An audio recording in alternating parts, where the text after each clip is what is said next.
এতিয়াও আমি 3 নম্বৰ 4 নম্বৰতে পাইছোঁ আমি ৰাউণ্ডত ৰাখিছোঁ ষ্টেটৰ আমি স্যার রাউন্ডেড হিসাবে 3 নম্বর 4 নম্বর রাউন্ডেড হিসাবে কিন্তু কথা কি ইন টার্মস অফ নাম্বার ইমান পেন্ডিং আছে স্যার মানে আপনার এই ডিস্ট্রিক্টত স্যার 13,113 মানে হাইয়েস্ট আমার ধেমাজি আর লখিমপুর মাত্র আছে 2015 আমার আগত 3খন ডিস্ট্রিক্ট মাত্র বেশি আছে এই খুব বেশি হওয়ার কারণে আর প্রবলেম হওয়ার কারণে মানে আমি খুব বেশি আগ্রহ করা নাছিলো কিন্তু স্যার আপনাদের নির্দেশন আমি দ্রুত গতিত আমি এতিয়া আগবাঢ়ি আছোঁ কামৰূপ ব্লকখন খুব পিছ পৰি আছে নেকি কিনা এটা নিৰ্দেশনা আহিছিলে ছাৰৰ চৰিত্ৰে আমি পাইছোঁ নিৰ্দেশনা আকৌ যে 1000 যিখন উন্নয়ন খণ্ড এতিয়াও বাকী আছে তেওঁলোকে প্লেন লৈ কমিশ্যনৰ ছাৰৰ তাতে যাব লাগিব মানে তেখেতক বুজাব লাগিব যে কেনেকৈ এই 1000 ঘৰৰ বেছি কেনেকৈ আগবাঢ়িব কিন্তু সেইখিনি সময়তে 2-3 দিনৰ ভিতৰত কামৰূপৰ বিদ্যুয়ে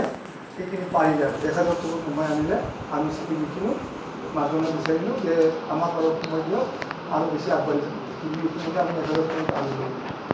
গতিকে টেকন'লজিও আজিৰ দিনটো কিমান বেয়া আগৰ ক্ষেত্ৰত আজিৰ ক্ষেত্ৰত হয় আগৰ কেনেকুৱা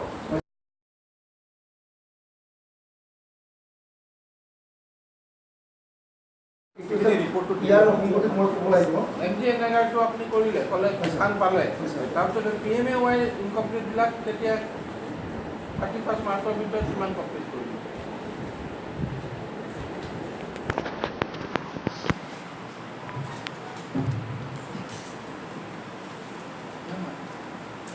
ডিটেইল আলোচনা কৰিব কিন্তু আপোনাৰ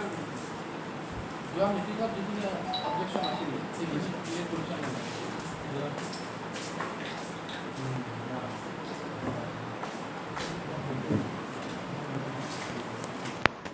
আমাৰ তো এখন পাৰ্সেন্ট 62% স্যাৰ 62% হল যিখিনি আমাৰ পড়ু আছে 13,113 ভিতৰত আমি 62% আমি হয় স্যাৰ